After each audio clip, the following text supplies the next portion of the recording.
será raiva em herbívoros, com a Tatiane Lima, médica veterinária formada pela Universidade Federal Rural de Pernambuco, experiência em clínica médica, cirúrgica, anatopa, anatopatológica, patologia clínica em ruminantes e equídeos.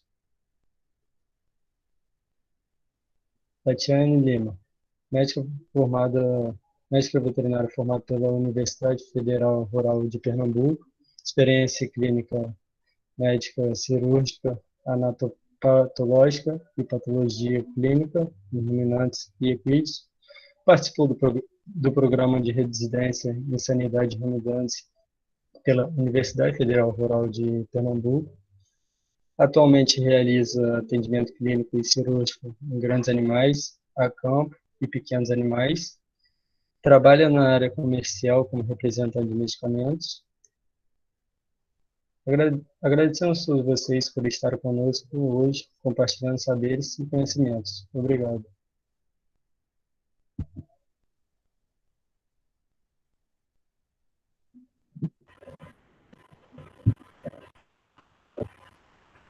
Boa noite a todos. Agora já é comigo? Sim. Então, mais uma vez, boa noite a todos. Eu agradeço pelo convite do grupo. E, como o Marco já me apresentou, hoje a gente vai falar um pouco. Eu sou Tatiane Lima, eu sou médica veterinária formada pela Universidade Federal Rural de Pernambuco. Fiz também residência em sanidade de ruminantes pela mesma universidade, na Clínica de Bovino de Garanhuns, e hoje a gente vai falar um pouquinho, uma conversa com vocês sobre raiva em herbívoros, que é um tema tão importante na clínica médica de grandes animais e também em relação à saúde pública também é um tema super importante. Então, qualquer dúvida que vocês tiverem, qualquer troca de informação é muito bem-vinda. Vou deixar no final o meu contato, vocês podem trocar material comigo, fazer perguntas também no final da palestra. E vamos lá, começar. Eu já posso começar a compartilhar aqui? Pode sim.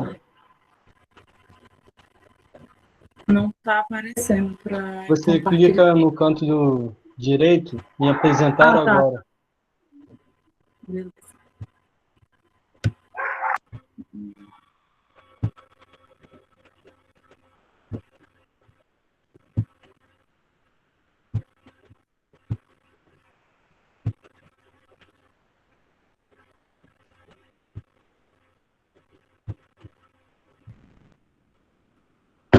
Tá tudo certo aí? Está sim. Então, primeiramente, uma informação muito importante que a gente tem que falar sobre a raiva em herbívoros é que, atualmente, a raiva, no geral, ela é considerada o maior problema de saúde pública do mundo. Então, é tida como a zoonose mais importante, que afeta tanto grandes quanto pequenos animais. E, em relação aos grandes animais, a enfermidade gera um custo estimado de aproximadamente 8,6 bilhões de dólares por ano. Isso é um valor bem alto, isso inclui tanto perda de animais, quanto custo com medicamentos, com profilaxia pós-exposição em relação aos humanos, né, que tiveram contato com esses animais. E a raiva é uma enfermidade tão importante que várias entidades, várias organizações estão envolvidas na busca da prevenção dessa doença, como o Ministério da Saúde, o MAPA, o Ministério da Agricultura, a Organização Mundial de Saúde, a Organização Mundial de Saúde Animal também. Então, são várias entidades que trabalham conjuntamente com o intuito de diminuir o número de casos da doença, tanto em animais quanto em humanos. Aqui eu trouxe um símbolo, né, que vai lembrar bastante a raiva, que é um morcego, não sei se está dando bem para ver, mas só para a gente trazer à mente os principais pontos relacionados à raiva. A raiva é uma enfermidade aguda, viral, letal, considera-se praticamente 100% a letalidade da raiva, apesar de existirem pouquíssimos casos de recuperação em humanos, mas a doença é tida como 100% letal. É causada por um vírus, o Lissa vírus, o famoso Lissa vírus, afeta o sistema nervoso central e é uma enfermidade que afeta tanto pequenos como grandes animais, como eu já mencionei. A raiva ela foi descoberta há cerca de 4.000 anos, então os primeiros relatos são de cerca de 4.000 anos, quando o cão ele foi apontado como transmissor de uma enfermidade que causava alteração nervosa em seres humanos. Por volta do século XX a.C., existe o primeiro relato da doença na Mesopotâmia, em humanos, e somente em 1885, que foi descoberta a vacina, né, por Louis Pasteur, e em relação à raiva humana. Em 1911, foi o primeiro surto confirmado em bovinos, aqui no Brasil, no estado de Santa Catarina, e aí foi quando se começou a estudar o morcego como transmissor. O responsável por esse estudo foi um pesquisador, Antônio Carinho. Em 1956, foi descoberta, né, foi preparada a primeira vacina canina aqui no Brasil, aliás, por brasileiros, no Chile, e somente em 2004, e aí a gente vai falar um pouco sobre os casos de cura, que foi o que eu falei inicialmente. Existem 3 casos de cura relatados no mundo, isso relacionado à cura em humanos. Em animais a gente não tem nenhum relato de cura. O primeiro caso de cura foi em Milwaukee, nos Estados Unidos, em 2004, e aí depois mais 2 casos tiveram cura, apesar de que, se vocês procurarem informações, todos esses pacientes, esses 3 pacientes que tiveram a cura da raiva, eles têm sequelas graves até hoje. Então, com o protocolo que foi utilizado nos Estados Unidos, ele foi repetido e foi adaptado. Então, o segundo caso de cura foi aqui em Pernambuco, em 2008, e em 2009 houve mais um caso de cura no Amazonas. Então, para uma doença que afeta tantos milhões de pessoas e de animais por ano, 3 casos de cura são irrisórios. A raiva é causada por um vírus RNA envelopado, que tem formato de bala, é mais ou menos isso aqui. E aí o envelope é formado por várias proteínas que conferem ao vírus resistência à resposta imune do hospedeiro.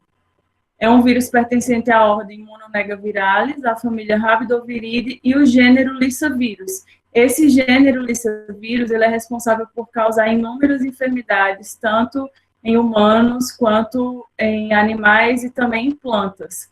Desse gênero, conhece atualmente cerca de 12 genótipos, que são com as espécies do vírus.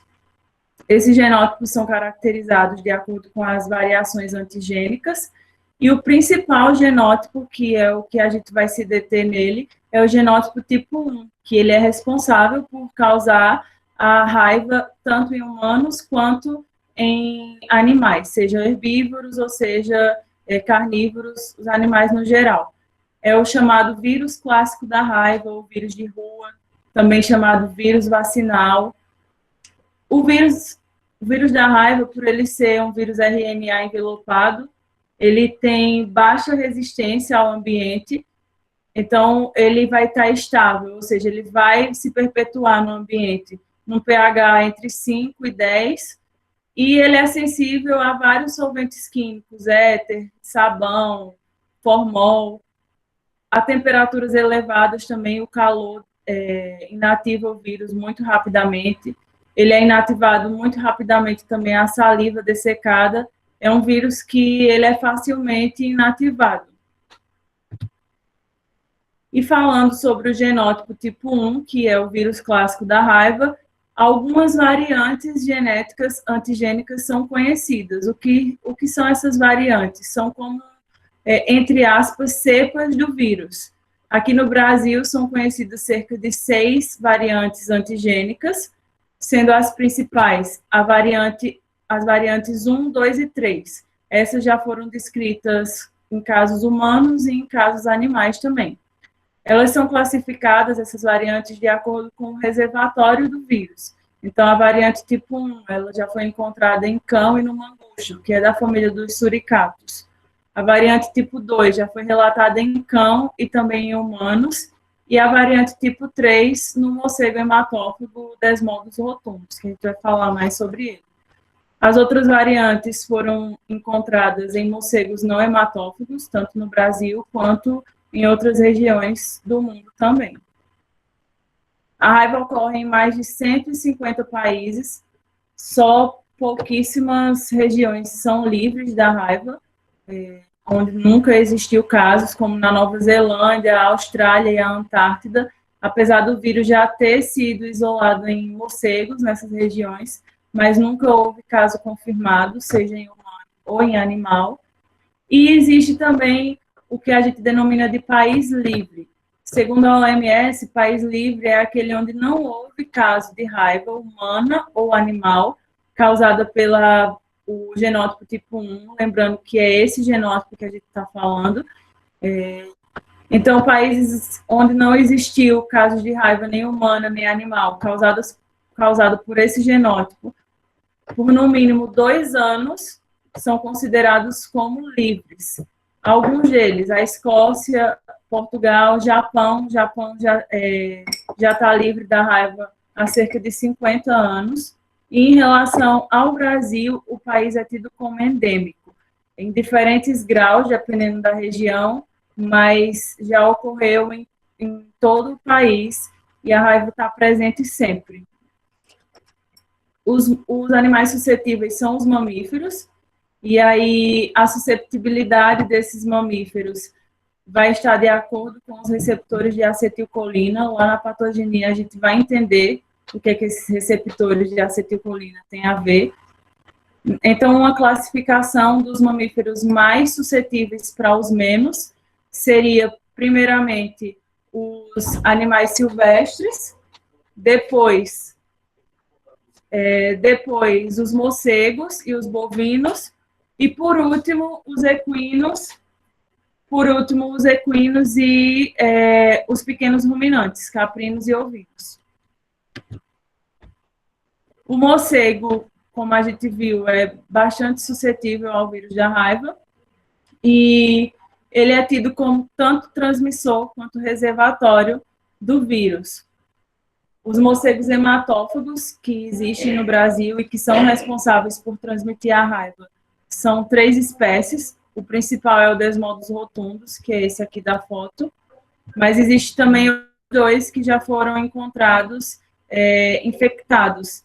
Esses 2 foram encontrados infectados aqui no Nordeste, que é o Diffleu e caudata, que é chamado o morcego peludo, e o Diemus young, que é conhecido como morcego de asas brancas. Então, os morcegos hematófagos, eles são transmissores do vírus e também são reservatórios porque o vírus ele se desenvolve se replica principalmente no tecido gorduroso desses animais e muitas vezes eles não apresentam sinais clínicos. Prestem atenção, existe entre aspas, uma lenda de que os morcegos eles não adoecem, eles não apresentam sinal clínico. Eles podem apresentar sinal clínico, mas não é tão comum. Então, aqui o principal é a gente ficar de olho em animais que, por exemplo, estão rondando em casas, no ambiente urbano, no período do dia, porque os morcegos são animais de hábitos noturnos, e aí quando eles são infectados pelo vírus, eles vão alterar esse comportamento.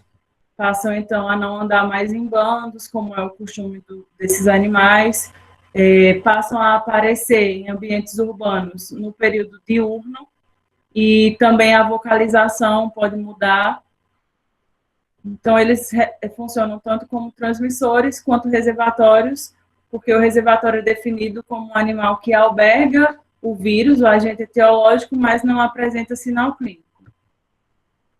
A via de eliminação do vírus é principalmente a saliva, embora outras vias de eliminação já tenham sido descritas, como o leite, tecidos nervosos também, até sangue, urina e fezes, mas isso em pouquíssima quantidade.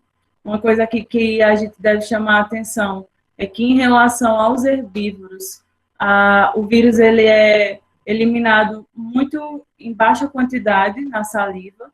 A gente vai ver lá na patogenia por quê, mas a via de eliminação é pela saliva.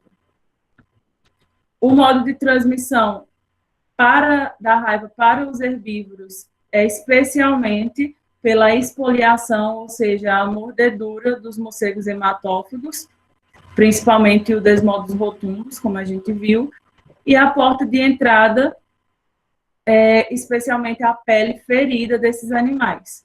Uma observação aqui em relação ao modo de transmissão e a porta de entrada é que já foi relatado a transmissão transplacentária, a ocorrência natural de transmissão transplacentária em ovelhas, e também pela via digestiva. Isso são só alguns pontos que eu quero chamar a atenção, mas o principal modo de transmissão é pela mordedura do morcego. Aqui a gente vê uma foto da Defesa Animal de Rondônia, uma foto bem legal que mostra o morcego sugando o sangue, né, o morcego hematófago sugando o sangue de um herbívoro, e essa é a principal forma de transmissão para esses animais. Não existe relato de transmissão entre os herbívoros, ou seja, de bovino para bovino ou de equino para equino, e a transmissão herbívoros humano é muito baixa, porque, como eu falei agora para vocês, a quantidade de vírus eliminada pela saliva por herbívoros é mínima. Porém, existem 3 casos de raiva humana transmitidos no Brasil relatados, isso até o ano de 2020. O primeiro relato foi de um veterinário em 2006, essa aqui é a notícia, 2006. O veterinário foi internado com suspeita de raiva, e aqui é o artigo que confirmou, isso aqui bem depois, né, 5 anos depois desse artigo foi publicado, que confirmou um diagnóstico de raiva humana em um veterinário infectado em Minas Gerais.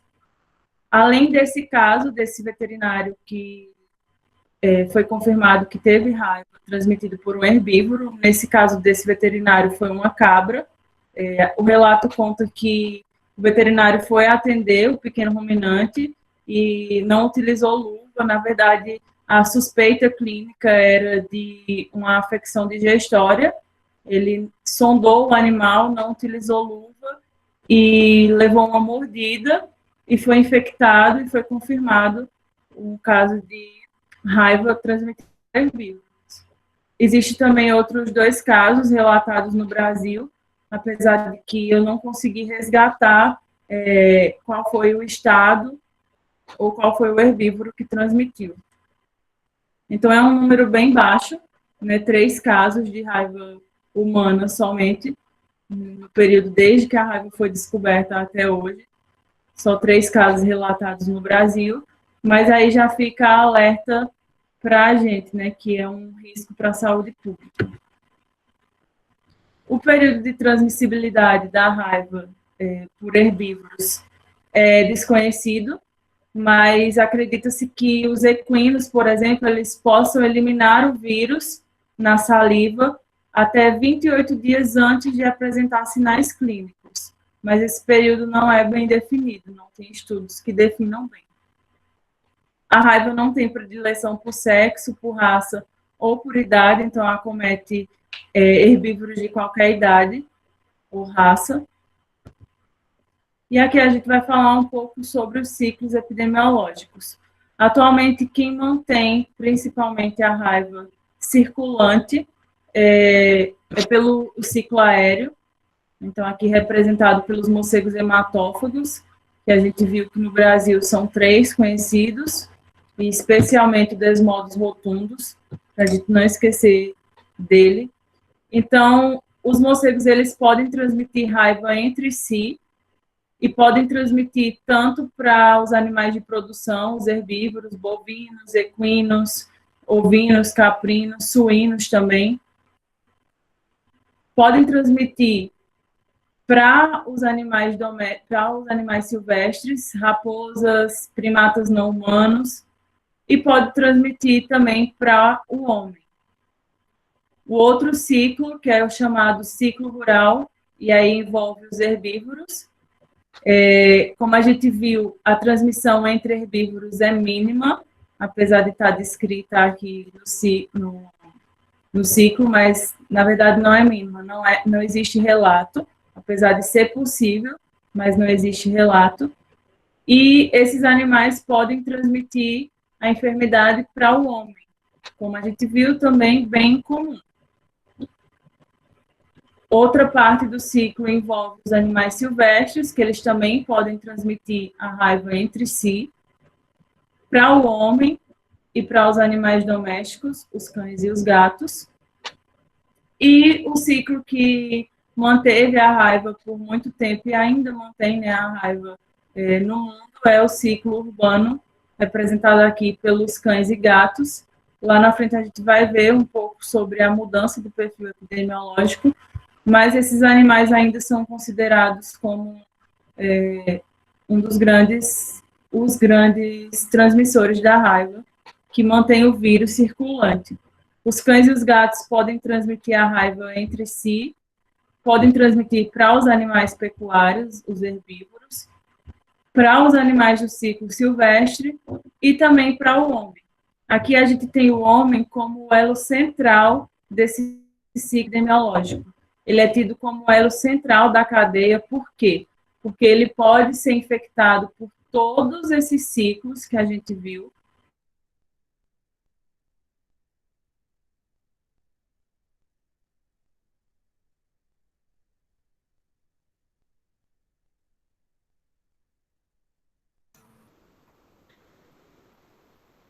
Tatiane?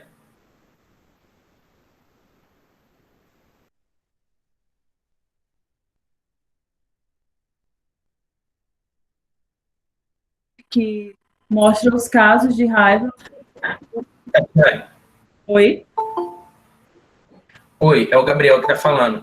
Tatiane, travou para a gente. Teria como você voltar um pouquinho, por favor? A partir de qual? Aí. Aqui? Não. Mais à frente, fica aqui. O ciclo, né? Isso. Você já estava finalizando o ciclo e certo. Travou. Certo. Então, eu vou continuar. Vocês conseguiram ouvir sobre o ciclo aéreo, o ciclo rural? Qual faltou? Ou quer que eu comece de novo? Só faltou o último ciclo. O ciclo urbano? Isso, você estava finalizando o ciclo urbano. Então, recapitulando, gente. O ciclo urbano ele é representado pelos animais domésticos, os animais de pequeno porte, o cão e o gato, especialmente, e esses animais podem transmitir o vírus entre si e podem transmitir o vírus para o homem, para os animais pecuários e também para os animais do ciclo silvestre.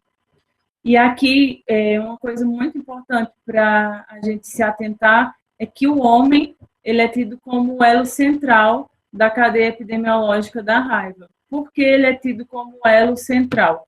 Porque ele pode se infectar por todos esses ciclos aqui. A gente viu que todos esses animais do ciclo aéreo, do ciclo rural, o ciclo urbano e o ciclo silvestre podem transmitir raiva para o homem, mas ele não é capaz de transmitir a nenhum desses seres, exceto por transplante de forma iatrogênica. A enfermidade já foi relatada como sendo transmitida por humanos, mas isso aí de forma iatrogênica. Então, o homem se constitui como o elo central, porque ele pode ser infectado por qualquer um desses ciclos. Aqui a gente mostra um gráfico de taxa de mortalidade de raiva humana por tipo de animal agressor. É um gráfico do Ministério da Saúde. Os dados são atualizados até junho desse ano, início de junho, e aí mostra de 1986 até 2020. E o que eu quero chamar a atenção aqui para vocês, não em relação a números, mas em relação à espécie transmissora, a animal agressor, né? Espécie transmissora da raiva para o humano. Aqui, no início do século, no início da década de 2000, 2002, aqui ainda era, aqui, ó, o cão e o gato, representado por azul e amarelo, principalmente o cão, era tido como o principal animal agressor, alguns picos de queda, e o morcego aqui em vermelho, sempre abaixo do cão. E aqui nas últimas décadas houve uma inversão desse animal agressor, animal transmissor. O morcego passou a representar uma taxa de transmissão muito maior do que o cão e o gato. Acredita-se, então a gente destaca que houve uma mudança no perfil epidemiológico da raiva nos últimos anos. Os cães e os gatos continuam transmitindo raiva, eles são animais suscetíveis e são animais transmissores, mas houve uma mudança no perfil epidemiológico, o que antes era considerado que praticamente o morcego não participava desse ciclo de transmissão. Atualmente, o morcego é tido como principal transmissor da raiva no Brasil, tanto a raiva humana quanto a raiva animal. Por exemplo, aqui em 2008, não teve registro de raiva humana por cão. Em 2014, também não. Alguns anos posteriores, a gente vai ter, sim, a transmissão por cão e por gato. Inclusive, em 2018, teve um caso de uma veterinária que foi agredida por um gato aqui na cidade de Recife, em Pernambuco, e ela foi diagnosticada com raiva. Então, esses animais continuam transmitindo, mas o morcego, ele atua muito mais no ciclo atualmente. Isso se deve às mudanças, né, tanto a mudanças ocasionadas pelo homem, né, a ação do homem na natureza gerou essa alteração no perfil epidemiológico da raiva. Essa é uma outra tabela de casos de raiva humana por espécie animal agressora de 2010 a 2020. Aqui a gente vai ver o que eu acabei de mostrar no gráfico. 2010, um caso, 2011, 2 casos, um total de 9 casos de raiva humana transmitido por cães, nesses 10 anos, e por gato apenas 4. Em relação ao morcego, aí nos anos 2010, 2012, o número é bem baixo, somente um caso, 2016 um caso também, 2017 já passa um número bem maior, 5 casos, 2018 a gente teve 11 casos confirmados de raiva humana, sendo o morcego hematófago, desmodos rotundos, como animal agressor. Em 2020 a gente teve um caso também, agora recente, no Rio de Janeiro, que foi confirmado também. Esse dado é bem recente. Tudo isso é da Secretaria de Saúde, do Ministério de Saúde, e esse dado foi atualizado no dia 13 de 5 de 2020. Em relação aos herbívoros, nesses 10 anos, não existiu nenhum caso confirmado de raiva humana, tendo os herbívoros, e aqui entra tanto suíno, aliás, entre todos os herbívoros no geral, né, tem aqui separado, bovino, jumento, caprino, mas aqui entram todos os herbívoros, não teve nenhum caso relatado, só aqueles 3 casos até 2010 que a gente viu antes. Aqui demonstrando um caso em 2020, mas aí eu trouxe outras notícias bem recentes para vocês. Esse é o caso que está aqui na tabela, o caso de 2020, que foi um garoto no Rio de Janeiro, foi confirmado que ele foi agredido por um morcego. E tem outro caso que não está aqui, nessa tabela, que foi um pouco depois dessa atualização epidemiológica, também em junho de 2020, no fim de junho, essa notícia, que foi um caso de raiva humana confirmado na Paraíba. Esse aqui teve como espécie agressora uma raposa. Aí ainda, como é muito recente, ainda não consta na tabela epidemiológica dos casos de 2020, da Secretaria de Saúde.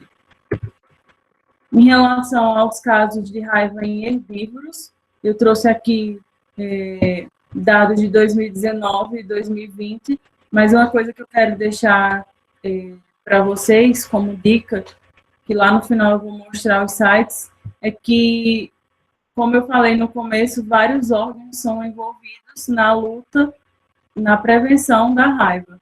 Então, a gente tem muito dado disponível, tanto no Ministério da Saúde quanto do MAPA, está tudo disponível facilmente para a gente ver o número de casos, animais que foram,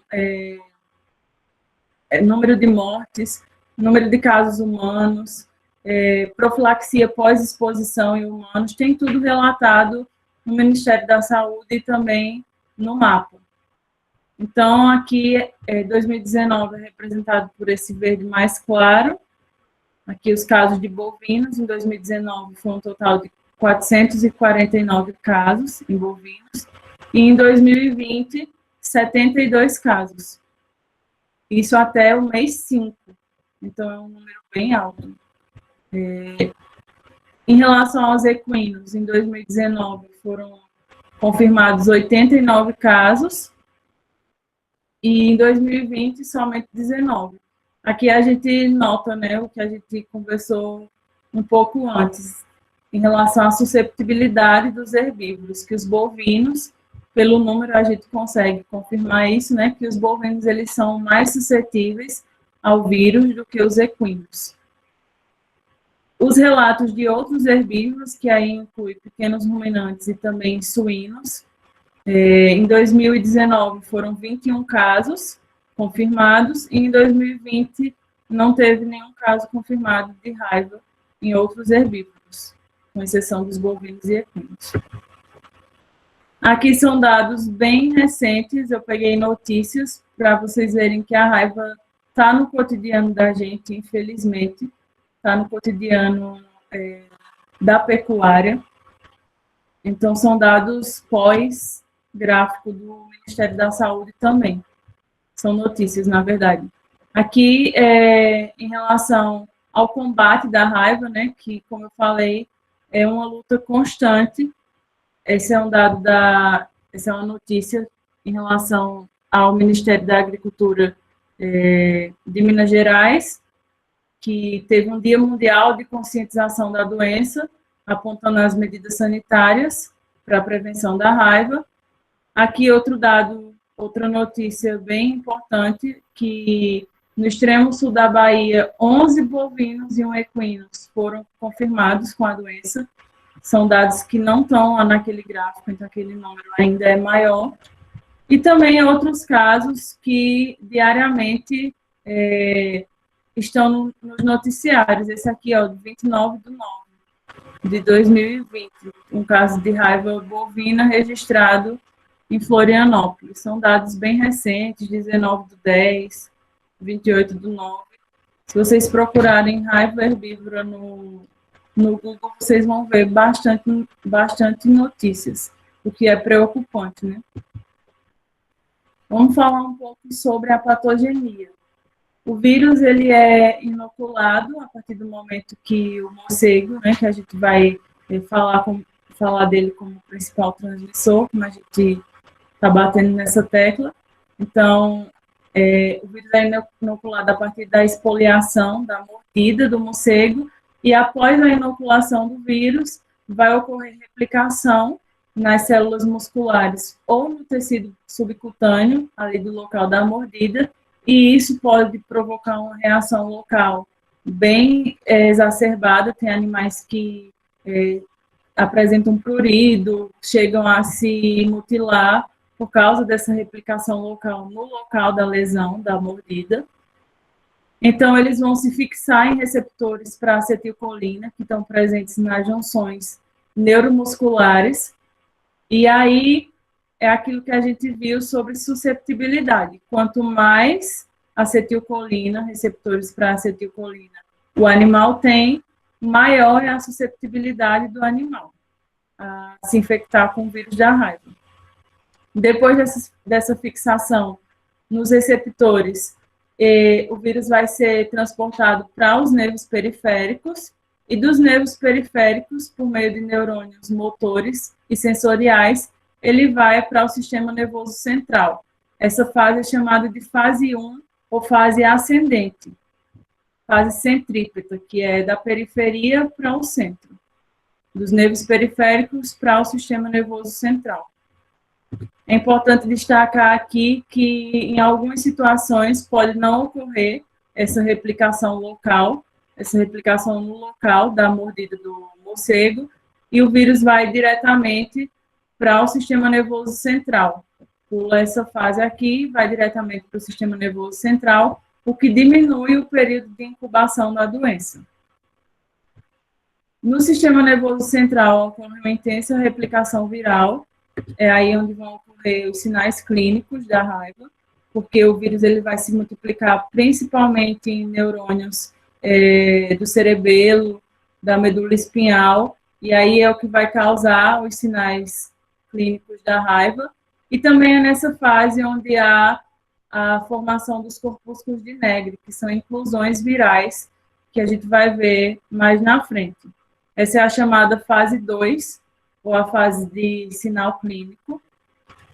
E após essa fase de replicação viral no sistema nervoso central, o vírus ele vai ser transportado via neurônios também para os tecidos não neurais, como glândula salivar, outros órgãos, fígado, baço, enfim, outros tecidos não neurais. Essa é a chamada fase 3, ou fase centrífuga, do centro para a periferia. Aliás, isso, do centro para a periferia. Um destaque aqui é que, geralmente, essa fase não ocorre nos herbívoros. Essa é a explicação para a quantidade de vírus eliminada na saliva ser tão baixa. O vírus ele só se multiplica no sistema nervoso central, não chegando a ser transferido, a migrar para tecidos não neurais. Ou seja, os animais eles morrem antes ou são eutanasiados antes dessa terceira fase, e aí o vírus ele não vai para a saliva, que no caso é a principal via de eliminação do vírus. Devido à natureza altamente neurotrópica do lissavírus, ou seja, a sua multiplicação ocorrer especialmente no sistema nervoso, o vírus ele fica protegido contra os mecanismos de defesa do hospedeiro, e isso é o que acarreta uma resposta imune mínima. O hospedeiro não consegue desenvolver uma resposta imune contra o vírus, porque ele está protegido contra os mecanismos de defesa.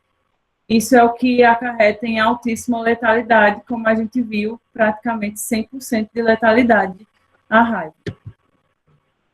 Os sinais clínicos da raiva são variáveis e inespecíficos, não tem como especialmente inicialmente, não tem como diferenciar, porque podem ocorrer tanto alterações sistêmicas, e essas alterações sistêmicas vão incluir desde prurido, como eu falei para vocês, no local da inoculação do vírus, quanto cólica é muito comum. Na rotina clínica, a gente vê muito o produtor se queixando de cólica em equino, e aí é um grande perigo para o médico veterinário que vai atender esse animal que inicialmente tem um quadro de cólica, né, de desconforto abdominal, e já aconteceu na clínica de bovinos durante a residência um caso semelhante. O animal chegou com o proprietário queixava-se de cólica, e o animal evoluiu muito rapidamente, em cerca de 5 dias foi a óbito e foi confirmado raiva. Também é muito comum em bovinos, principalmente, o proprietário relatar que o animal está engasgado, porque ele tem dificuldade de deglutir, e é um dos sinais, apesar de ser inespecífico, mas é um dos sinais comuns da raiva.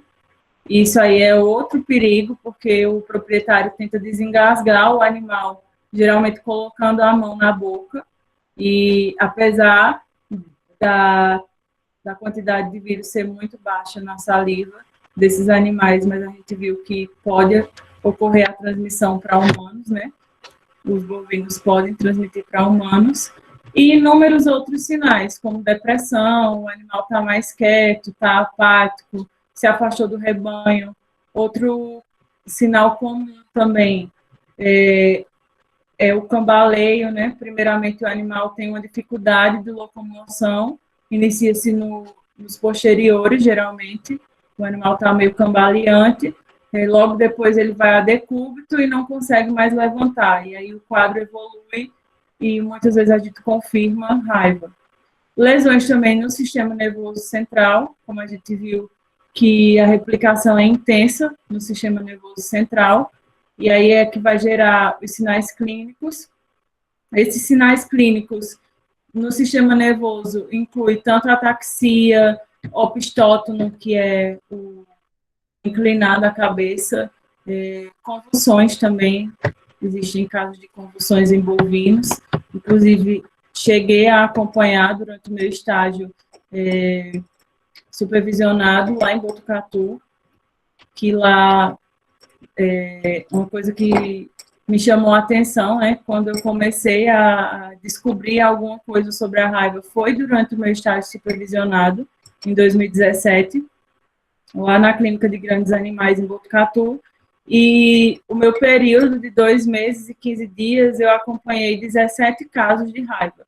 Isso entre equinos e bovinos. Vou mostrar para vocês mais na frente umas fotos que foi durante o meu estágio supervisionado, inclusive o meu trabalho de conclusão de curso é um relato de caso de uma potra de 45 dias que foi confirmada com raiva, e lá eu pude acompanhar desde o exame inicial do animal até o diagnóstico definitivo. Lá eles realizam as técnicas de diagnóstico definitivo, e foi aí que eu comecei a criar uma atenção maior, né, por essa enfermidade, porque eu sabia que existia, mas como eu nunca tinha visto um caso, eu achava que era muito distante da realidade da gente, e na verdade não é. Os casos de raiva estão presentes na rotina clínica de grandes animais em praticamente todos os estados. Então, essas lesões nervosas no sistema nervoso central vão gerar tanto, como eu falei já, opistótono, head press, que é a pressão da cabeça contra objetos. O animal pode entrar em coma, não responde a estímulos. São inúmeras alterações neurológicas. E também é relatado morte súbita, apesar de não ser tão comum. A forma principal da raiva nos herbívoros é a forma paralítica, que é quando afeta a medula espinhal, e aí os sinais clínicos vão estar relacionados à lesão na medula espinhal, e principalmente aí, como eu falei, um dos primeiros relatos do produtor é que o animal está cambaleando ou está fraco dos membros posteriores.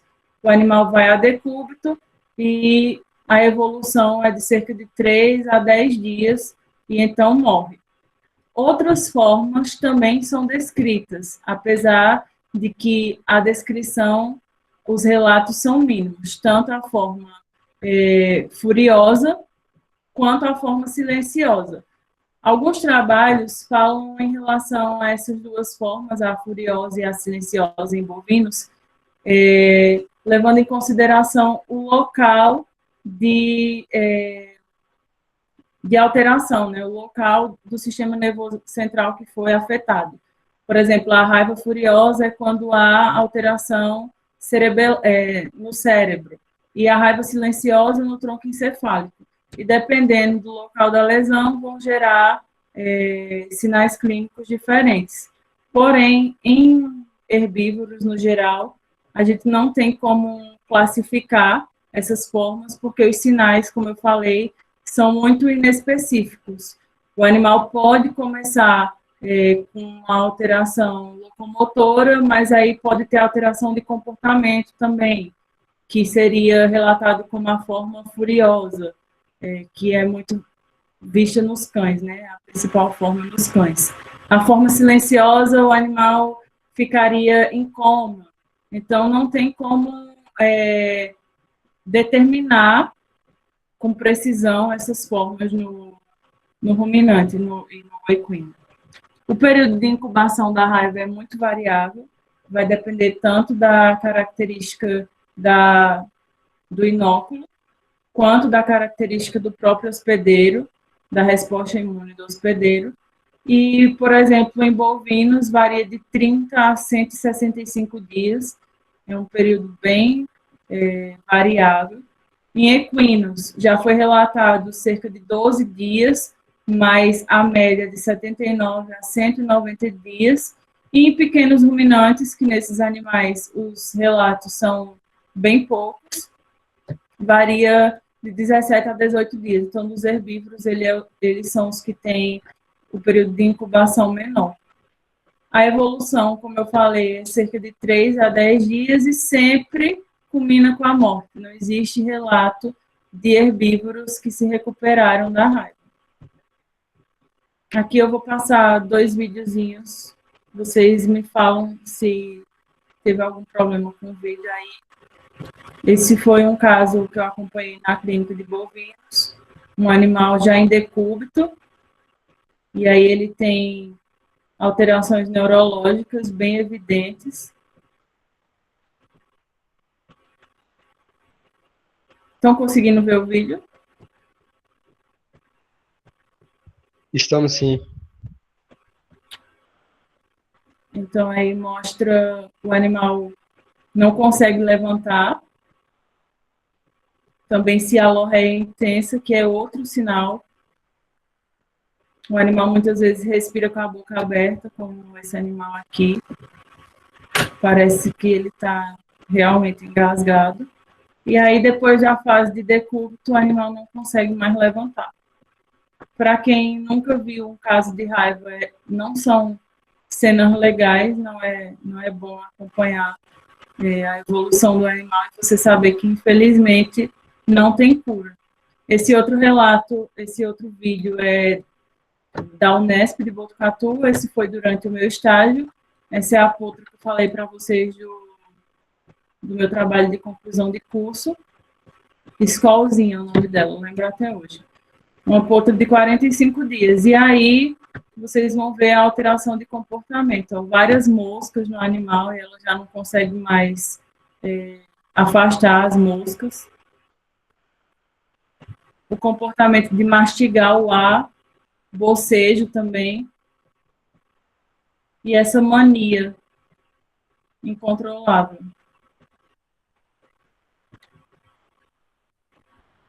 Então, são esses alguns dos sinais neurológicos que os animais podem apresentar. O opistótono, sempre essa cabeça em posição elevada, o animal não consegue contrair. No outro vídeo também a gente viu.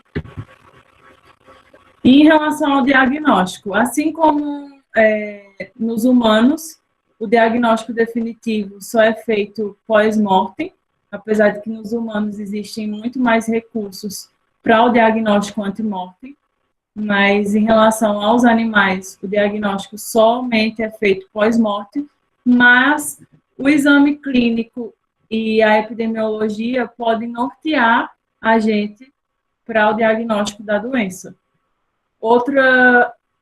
Então, no exame clínico, todos esses sinais que a gente viu, né, que podem conduzir a gente para o diagnóstico de raiva, a questão da epidemiologia, se é um local endêmico, se na região tem morcegos, hematófagos, se o proprietário vê animais sendo atacados por morcego, apesar de que aqui é importante a gente falar que nem sempre a gente vai ver a lesão de esfoliação, a lesão de mordida no animal. Porque, como a gente viu, o período de incubação é muito longo. Então, às vezes, cicatriza aquela mordida do morcego e o animal nem apresentou um sinal clínico ainda.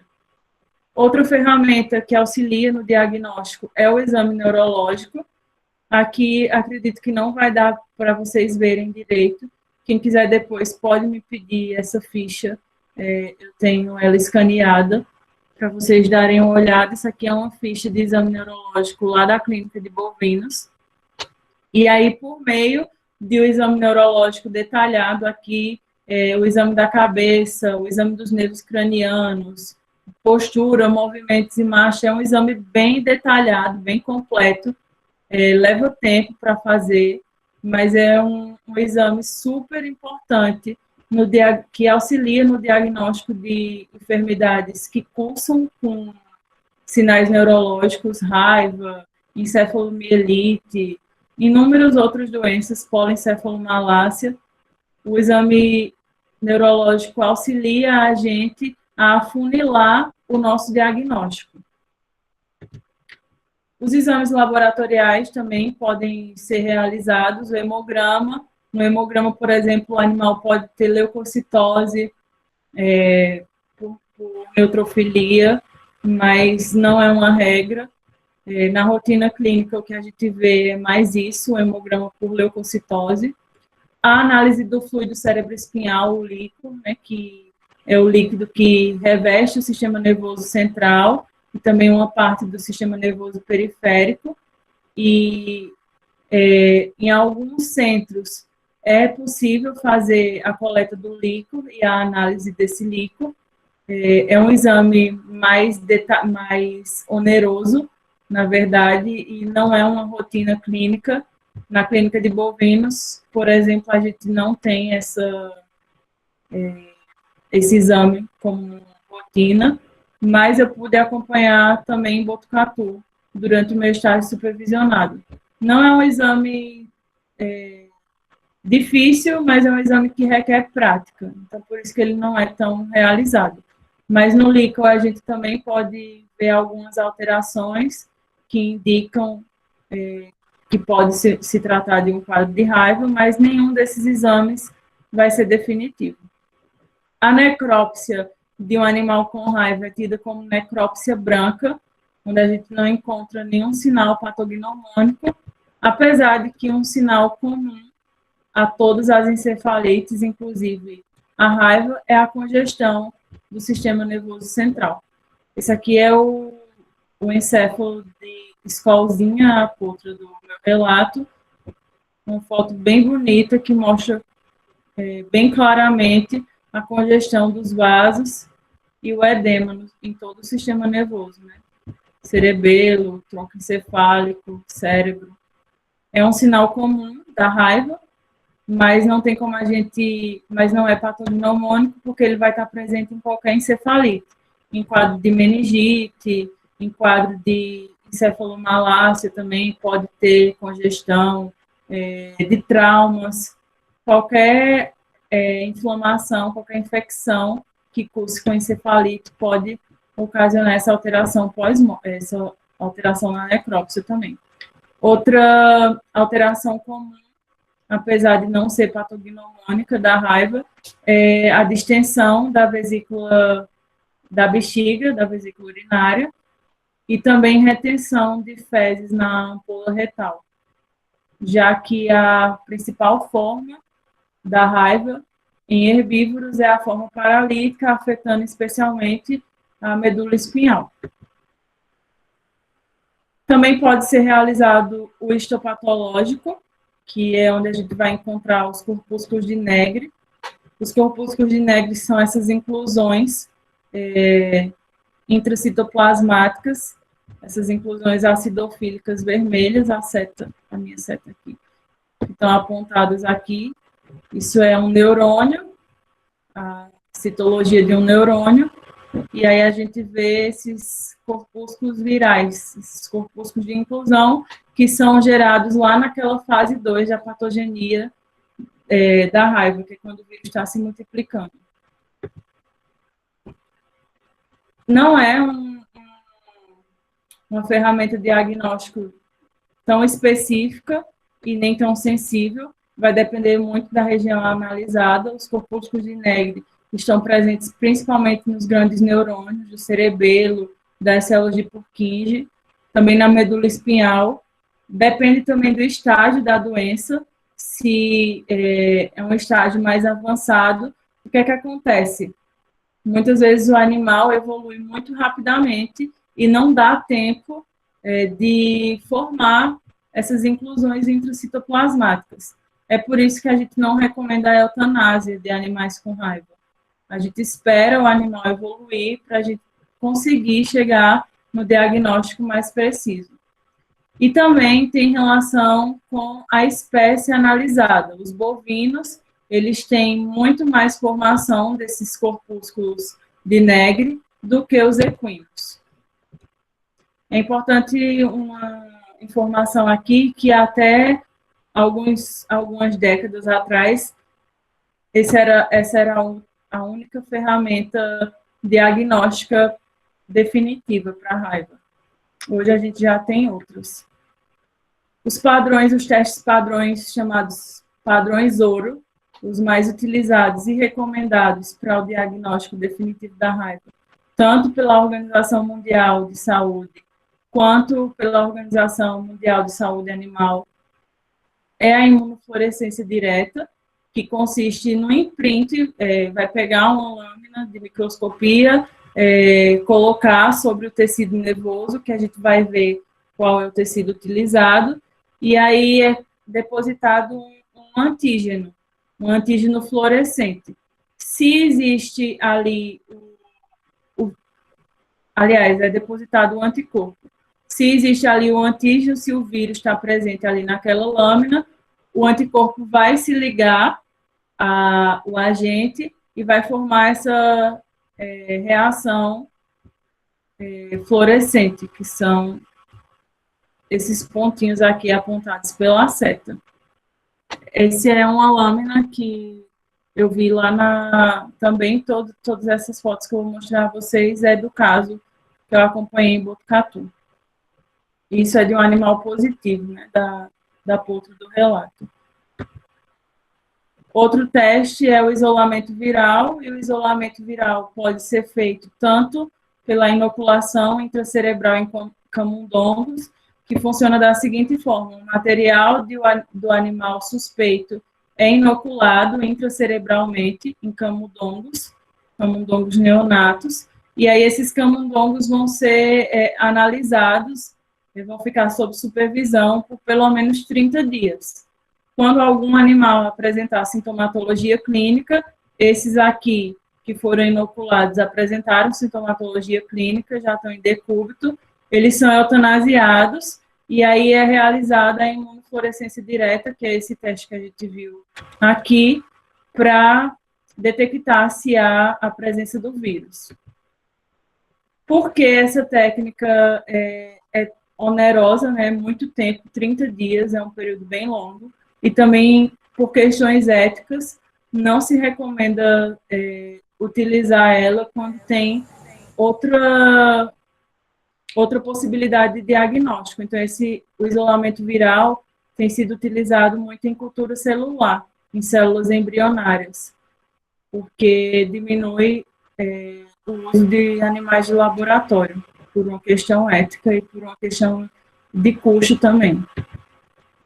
Outros testes podem ser realizados, como a reação em cadeia da polimerase e a imunistoquímica, e para todos esses testes que a gente viu, são utilizados material do sistema nervoso central.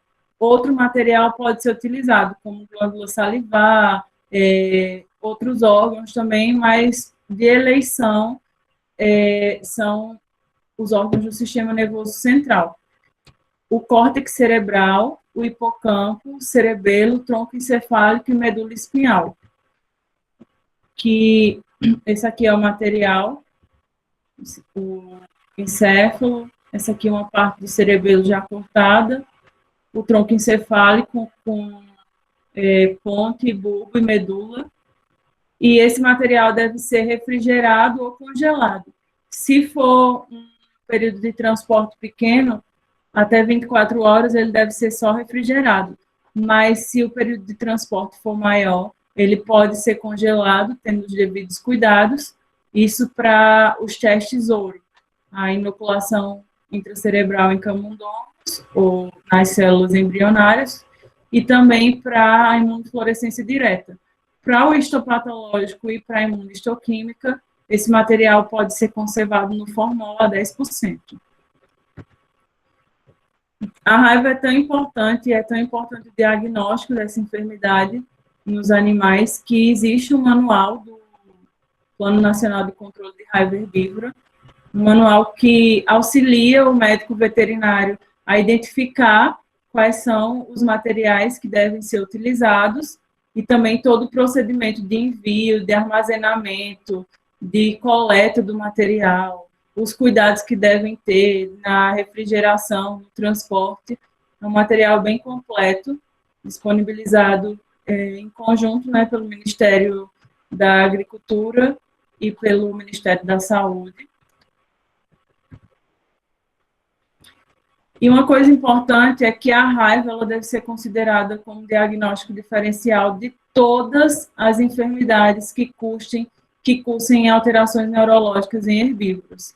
Então, qualquer animal que tenha uma alteração neurológica, a gente nunca pode descartar a raiva, nunca. Pode ser que lá na frente não se confirme o diagnóstico, mas a gente sempre inclui a raiva como diagnóstico diferencial de alterações neurológicas em herbívoros. Porque, como a gente viu, o diagnóstico conclusivo só é feito pós-morte. Então, a gente nunca pode descartar a raiva e tomar todos os cuidados na manipulação desses animais. Porque, a partir do momento que a gente negligencia a possibilidade de se tratar de raiva, pode ocorrer um alto risco, né, de infecção humana pela manipulação dos herbívoros inadequadamente, como aconteceu com o colega veterinário, no caso que a gente viu. Não existe tratamento eficaz para a raiva, apesar de que em humanos a gente viu os 3 relatos de cura, mas em animais não existe nenhum tratamento eficaz. O que pode ser feito é um tratamento de suporte. Em alguns locais é realizado para dar um conforto melhor ao animal, né? Mas em algumas instituições a gente não faz o tratamento na clínica de bovinos, a gente não faz nenhum tratamento de suporte. Só deixa o animal, vocês viram lá, com um colchão para apoiar a cabeça, em um local fofo. Ele estava ali na terra, mas era um local fofo. Enquanto o animal ainda está comendo e bebendo, deixa água e comida disponível e espera ele evoluir para que seja feita a necrópsia e todo o procedimento para diagnóstico. Mas em alguns locais, como lá em Botucatu, é feita ainda uma terapia de suporte com fluidoterapia e, em alguns casos, até medicamento para aliviar um pouco o sofrimento do animal.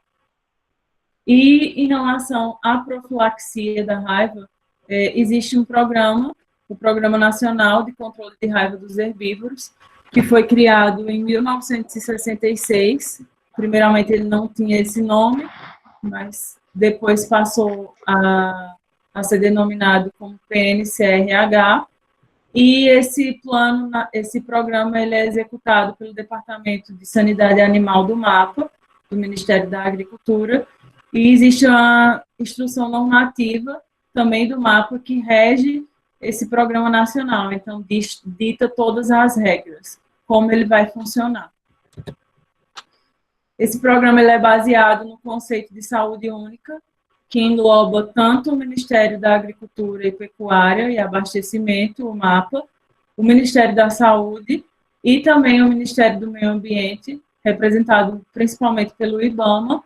São essas 3 esferas em conjunto em busca da saúde única, única, o conceito de saúde única é muito importante na medicina veterinária, e a raiva, como é a principal zoonose, a zoonose de maior importância que a gente viu, ela tem uma atenção especial no controle dessa enfermidade, e aí a gente visa tanto a saúde animal, quanto a saúde ambiental e a saúde humana. Esse é o conceito de saúde única. As estratégias do Programa Nacional de Controle de Raiva Herbívora são baseadas na vigilância epidemiológica, a busca constante dos casos.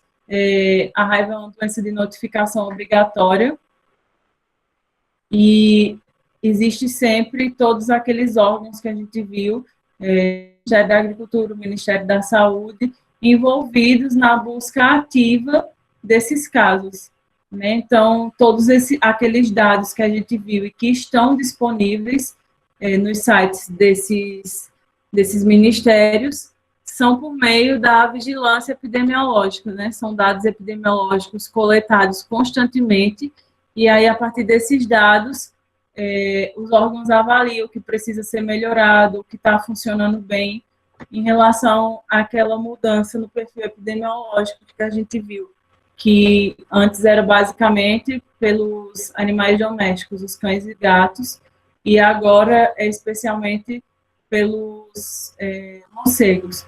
Toda essa alteração de perfil epidemiológico só foi possível de ser identificada pela vigilância ativa que é realizada em relação à raiva. Outra estratégia do programa é a vacinação dos herbívoros. A vacinação é feita com vacina inativada. Desde 2003 foi proibida a vacina com vírus atenuado. É utilizada apenas vírus morto, vacina com vírus inativado.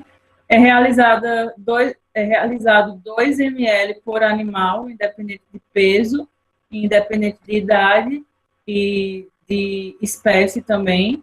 Pode ser feita intramuscular ou subcutânea. Os animais podem ser vacinados a partir de 3 meses de idade, mas a critério do médico veterinário, dependendo do local também. São Paulo, por exemplo, é uma região de bastante de taxas altas de infecção pela raiva animal.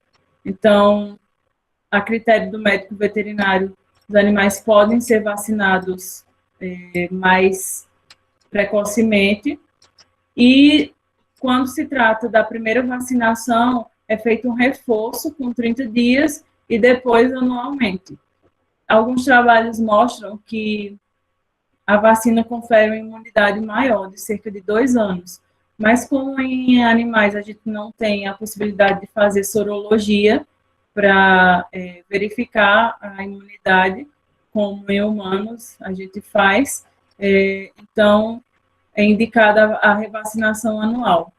Se é um animal que nunca foi vacinado, vacina a primeira vez, repete com 30 dias e depois somente anualmente.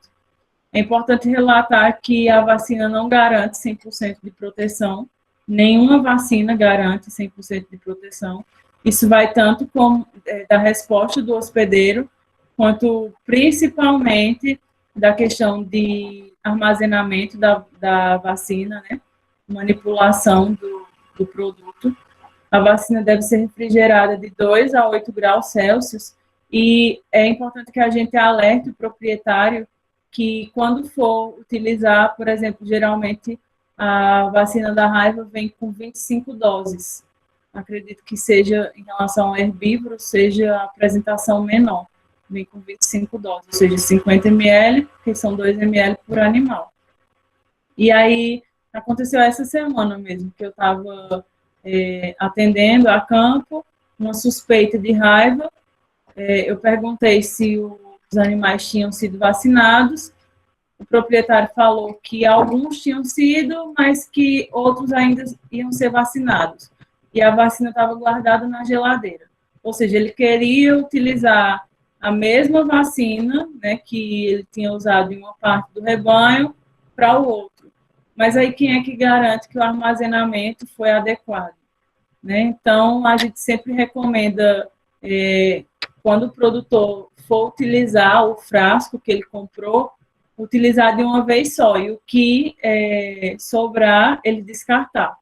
Não usar para a revacinação ou para vacinar outros animais. A vacinação de raiva dos herbívoros, ela não é obrigatória, apesar de que ela é voluntária, apesar de que em algumas regiões, em casos de surtos, o Ministério da Agricultura pode determinar que a vacinação seja feita de forma obrigatória. E aí existem lá naquela instrução normativa que rege o Programa Nacional do Controle de Raiva dos Herbívoros, existe um detalhamento lá indicando que quando, no caso que a vacina seja tida como obrigatória em alguma região específica, o proprietário tem que comprovar que vacinou o animal, igual a como é feito para a brucelose, que tem que levar o rótulo da vacina, comparecer no Ministério da Agricultura para confirmar a vacinação dos animais. Mas, no geral, a vacina não é obrigatória, é de forma voluntária. Então, o objetivo, né, a nossa função como médicos veterinários é sempre alertar o proprietário, vacinar o rebanho de bovinos, equinos também, pequenos ruminantes também, dependendo da área, se é uma área de muito surto, de muitos casos, recomenda-se que vacine também. E mesmo que o proprietário não tenha relatado nenhum caso na região, muitas vezes eles dizem assim, não, mas aqui não tem raiva, aqui nunca teve raiva. Mas o diagnóstico nem sempre é realizado, né, de maneira correta.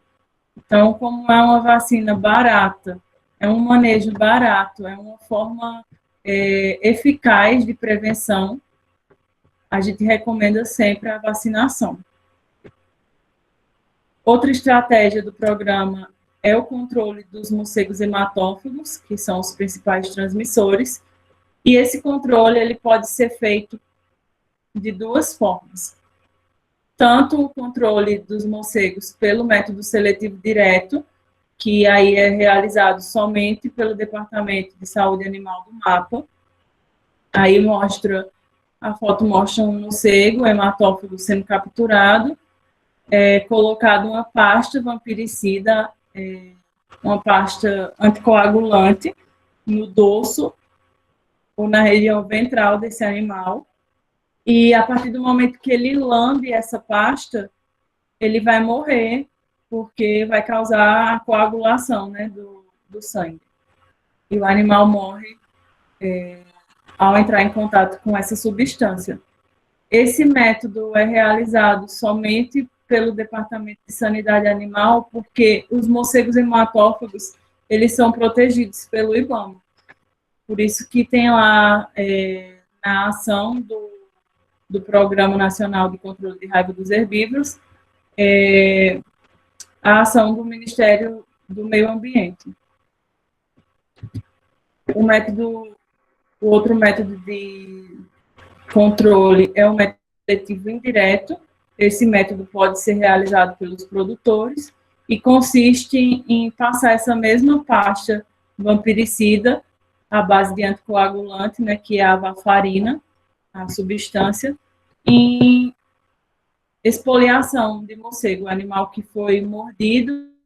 Isso aqui não dá para ver bem a foto, mas é um bovino com mordedura de morcego, e aí o proprietário, o produtor, pode passar a pasta que vende em casa agropecuária na região de mordida, e como os morcegos eles têm o hábito de voltar para se alimentar do mesmo animal, quando ele voltar e se alimentar, ele vai morrer. Outro método de controle é o cadastro e monitoramento de abrigos. Então, o médico veterinário ou o próprio produtor, onde existe locais de casa, né, de abrigo de morcego, pode informar ao Serviço Veterinário Oficial. Eles cadastram esses locais e ficam sempre monitorando alguns animais são capturados e é realizado diagnóstico para ver a taxa de infecção nos morcegos hematófagos. Outra estratégia que é de extrema importância do Programa Nacional de Controle de Raiva Herbívora é a educação em saúde. É tão importante que no site do Ministério da Agricultura existem cartazes disponíveis para serem utilizados por profissionais de saúde, sejam médicos, médicos veterinários, agentes de saúde também, informando, né, a população em geral sobre a prevenção da raiva. E aqui eu trouxe um cartaz bem recente que fala sobre a prevenção da raiva transmitida por morcegos. Isso aí são informações úteis, né, no dia a dia, para a profilaxia da doença. Então, não toque no morcego, vacine, aplique a pasta. Isso são recomendações do Ministério da Agricultura. E também é muito importante a ação do médico veterinário nas escolas, em secretarias de saúde, com os agentes de endemias, os agentes de saúde, para a população em geral, em rádio, televisão, a mídia no geral. Isso aqui é uma foto de um trabalho realizado durante a residência, em 2018, que a gente, como a residência é ligada à saúde pública também, a gente escolheu um tema para apresentar nas escolas.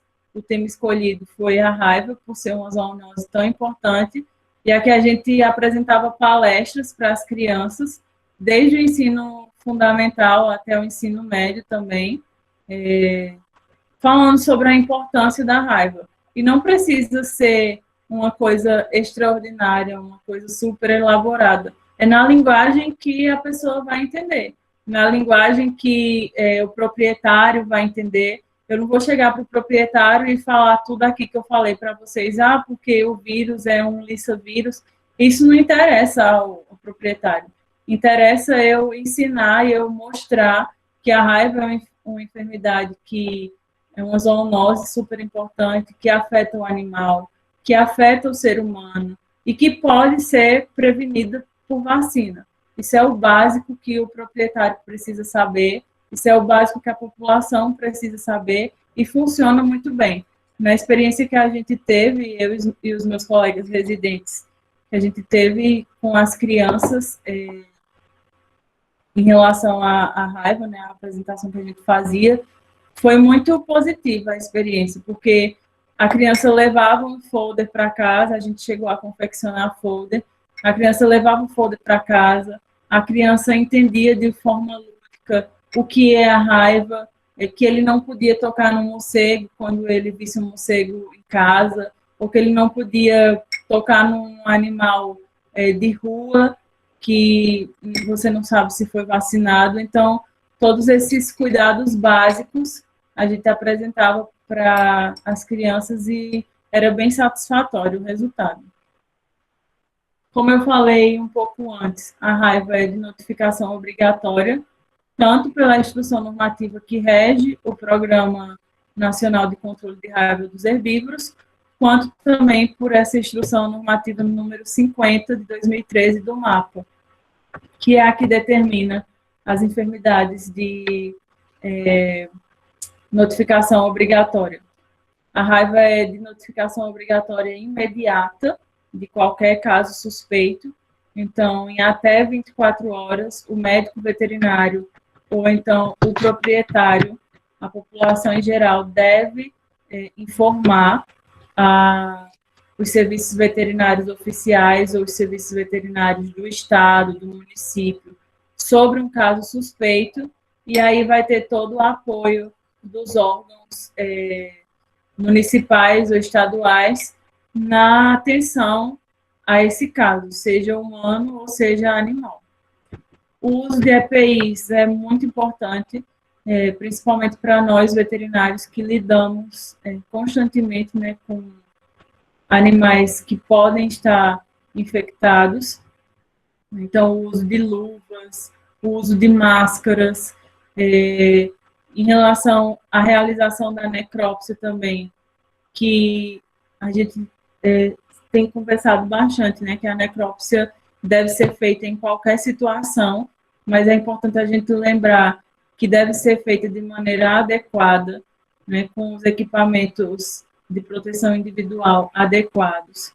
E também existe a possibilidade de profilaxia pré-exposição, quando se trata de profissionais de saúde, médicos, veterinários, magarefes, que lidam diretamente com tecido animal, né, com animal.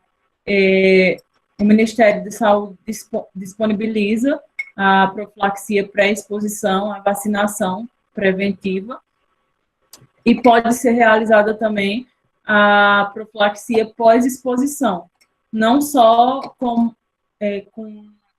animais domésticos, né? Porque o mais comum é o pessoal procurar um posto de saúde, uma unidade básica de saúde, quando é mordido ou arranhado por um cão e um gato. Mas em casos onde a pessoa teve contato com um animal sabidamente positivo, que você sabe que foi positivo, você deve indicar que as pessoas que tiveram contato realizem a profilaxia pós-exposição. Com relação ao médico veterinário, que é o que acontece, eu falo por experiência própria, né, que a gente deve realizar sorologia pelo menos uma vez no ano, alguns estágios, não sei se vocês têm esse conhecimento, mas alguns estágios exigem a sorologia do estudante, né, de veterinária ou do veterinário que está fazendo estágio, a sorologia contra a raiva. Por quê? Porque a gente está em contato direto com animais que podem ser positivos. Então, é muito importante a gente ter esse controle, saber se a vacinação está ok, se está tudo bem, ou se a gente precisa de uma dose extra. Por exemplo, no meu primeiro ano de residência, a minha sorologia deu baixa. E aí eu procurei um posto de saúde na cidade e tomei uma dose extra da vacina, porque eu estava tendo contato sempre com animal positivo e, apesar da possibilidade de transmissão por herbívoro ser muito baixa, mas existe, a gente não pode negligenciar esse fator. Outro ponto importante é que a carne de animais com suspeita de raiva é inapropriada para consumo, apesar do RISPOA, que é o Regulamento de Inspeção Industrial de Produtos de Origem Animal, não proibir o consumo, né, porque o diagnóstico é só feito pós-morte, como a gente viu, mas a carne é inapropriada. Tanto porque partículas virais já foram encontradas em tecido animal, como também pelo fato da manipulação desse material acarretar em perigo, né, para a pessoa que está manipulando. Aqui são algumas das referências que eu utilizei. Eu quero chamar a atenção de vocês para duas dessas referências.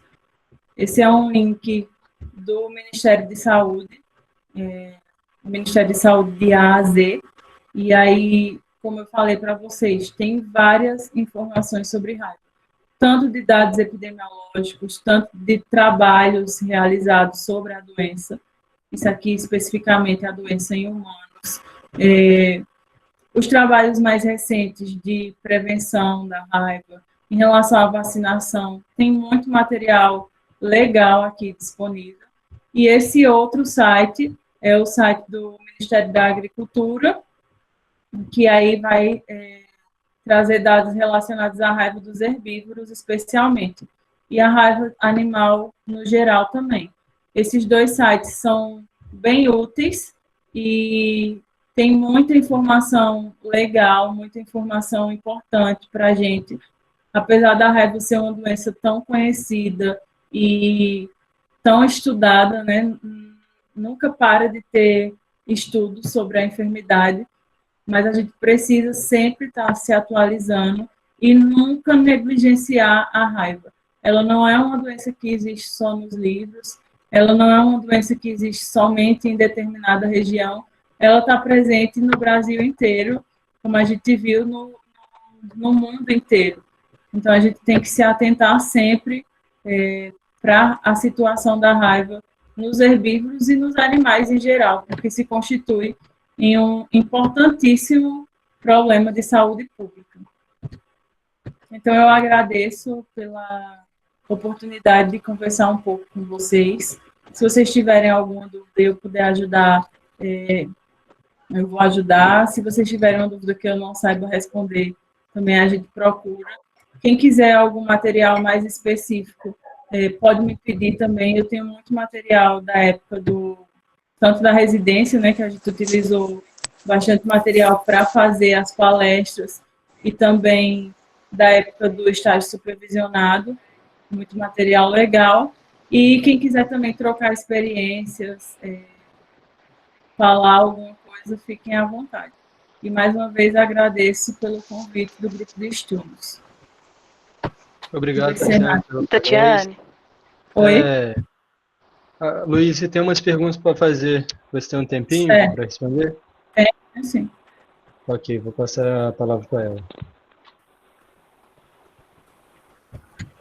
Boa noite, doutora. Boa noite. Eu vou estar fazendo algumas perguntas aqui para você. Pergunta do Marciel Balbino. Além do morcego, existe algum outro animal silvestre que pode transmitir a raiva?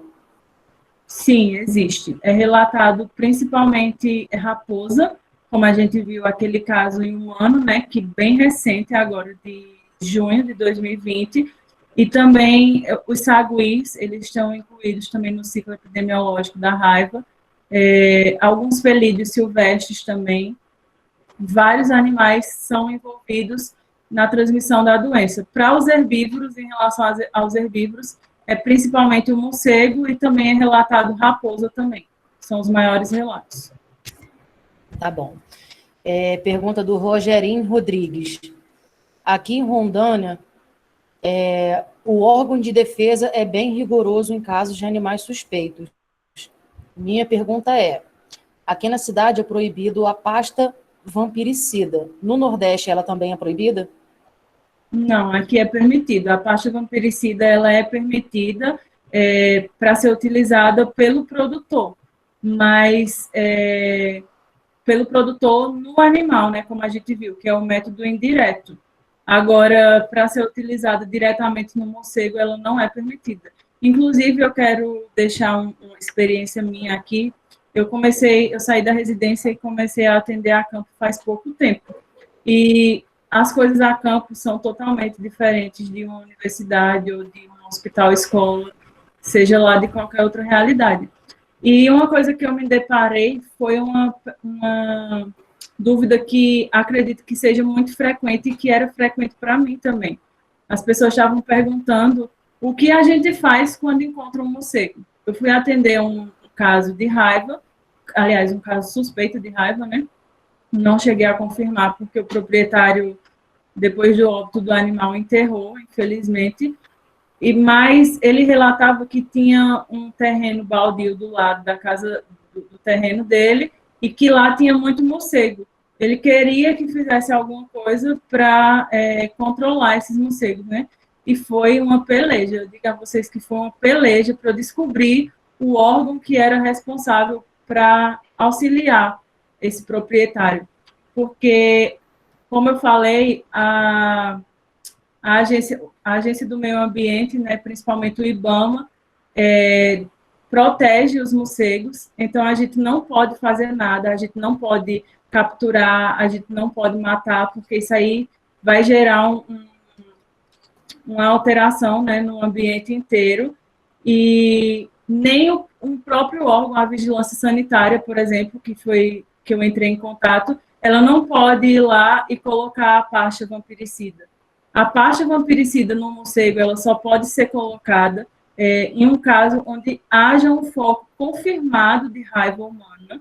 Quando existe um foco confirmado, então o Ministério da Agricultura, junto com o Ministério do Ambiente, principalmente o representado aí pelo IBAMA, é que vai atuar ali. A única coisa que um órgão menor, por exemplo, a vigilância sanitária da sua região, pode fazer é chegar na propriedade e orientar o proprietário a... Oi? Doutora? Oi? É porque deu uma travada aqui. Tem como você repetir a resposta? Tem sim. Obrigada. A pergunta foi se aqui era proibido, né, a parte vampiricida. Isso. Aqui não é proibida a parte vampiricida, o proprietário pode utilizar no animal, em lesões no animal. Mas no morcego só é permitido, como a gente viu, pelo órgão de defesa sanitária animal do MAPA. Então é uma coisa bem rigorosa. Outra coisa que eu queria deixar para vocês é que os morcegos eles são protegidos pelo IBAMA. Então, é um caso bem complicado de se trabalhar, né? Então, assim, eu atendi um caso recente de suspeita de raiva. O proprietário relatava que na propriedade tinha muito morcego e ele queria saber o que fazer. Eu entrei em contato com a vigilância sanitária daqui da minha cidade e eles disseram que a única coisa que eles poderiam fazer era alertar o proprietário a se ver um morcego, não tocar, não mexer, e também não pode capturar. A única forma de captura permitida é quando existe um foco confirmado de raiva humana, não é nem raiva animal, quando existe um caso de raiva humana confirmada na região, e aí o MAPA, junto com o IBAMA, vai fazer todo esse controle, porque o uso indiscriminado da parte vampiricida pode afetar outros animais silvestres, né?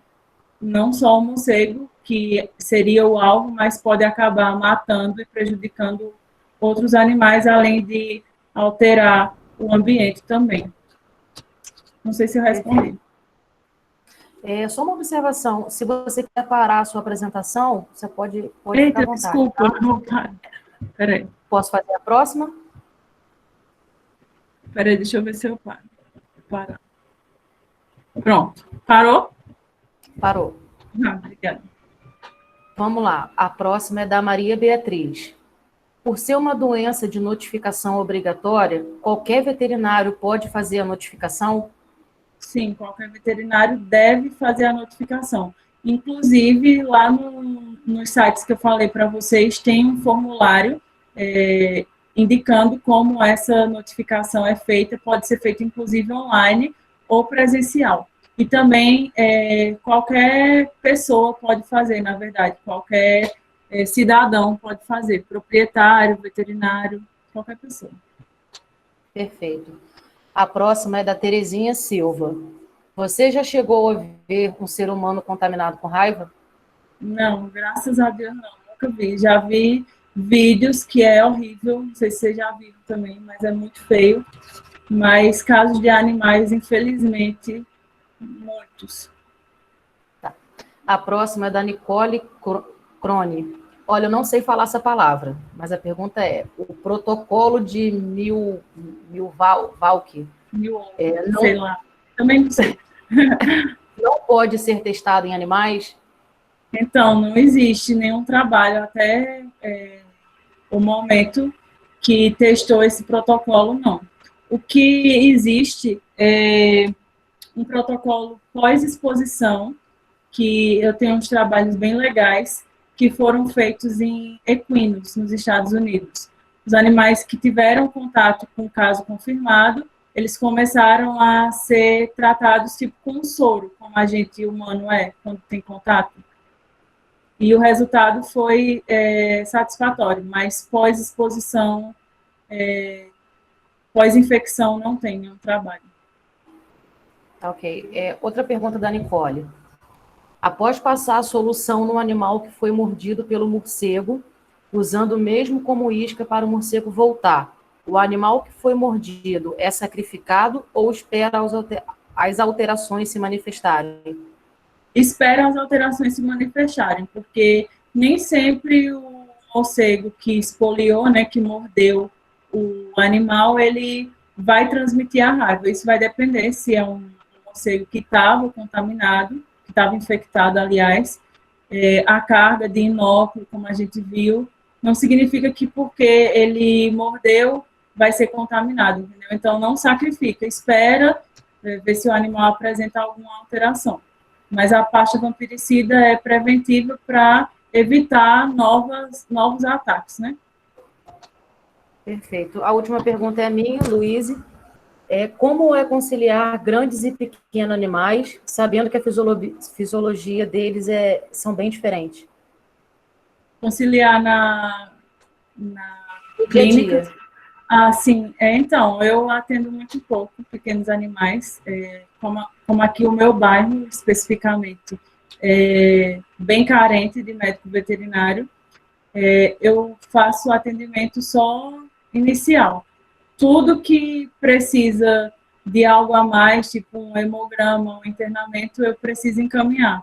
Só quando são coisas bem pontuais, uma avaliação inicial, é que eu consigo atender. O meu foco é grandes animais, até porque a minha formação foi basicamente voltada para grandes animais e, como a gente sabe, a veterinária é um mundo, né? Então, a gente chega, acho que já aconteceu com vocês, a gente chega na casa de um parente, eles vão perguntar de periquito, papagaio, cachorro, gato. A gente não é completo, a gente não é, eu costumo dizer que a gente não é ator mexicano, né? Que o ator mexicano, ele atua, dança, canta, faz tudo. A gente não é isso. E a minha intenção também não é essa. Então, um atendimento inicial, sim, mas uma coisa mais específica eu deixo para os especialistas. Perfeito. Por um acaso, tem como você disponibilizar esse material da palestra de hoje? Tem como eu disponibilizar agora sem os vídeos, porque como os vídeos não são meus, aí infelizmente eu não tenho como passar. Mas posso sim disponibilizar, inclusive se vocês quiserem algum outro material, é só falar comigo no Facebook, no Instagram ou por e-mail, que eu passo para vocês. Perfeito, doutora. Eu vou encerrar aqui o meu vídeo, o meu áudio, vou passar a palavra para o Marcos, para ele poder estar finalizando a palestra. Obrigada. Tá bom? Obrigado. Marcos? Obrigado, doutora, e obrigado a todos que tiraram o tempo para assistir a palestra. Foi excelente palestra, gostei bastante. Obrigada. Obrigada a todos também, eu agradeço pela oportunidade. Estou longe de ser doutora, gente, eu sou só uma veterinária em formação, a gente não sabe de nada. Quando a gente acha que está sabendo de alguma coisa, você vê que você não sabe de nada. Mas foi muito bom para mim compartilhar um pouquinho das minhas experiências com vocês e fico aí aberta para dúvidas, para críticas, para o que for possível. Obrigada mesmo, parabéns pelo grupo de estudo. Continuem sempre se atualizando e focando na saúde pública, que é tão importante, né? Tanto para os humanos quanto para os nossos queridos animais. Obrigada e até a próxima. Obrigado, até a próxima. Boa noite a todos. Boa noite.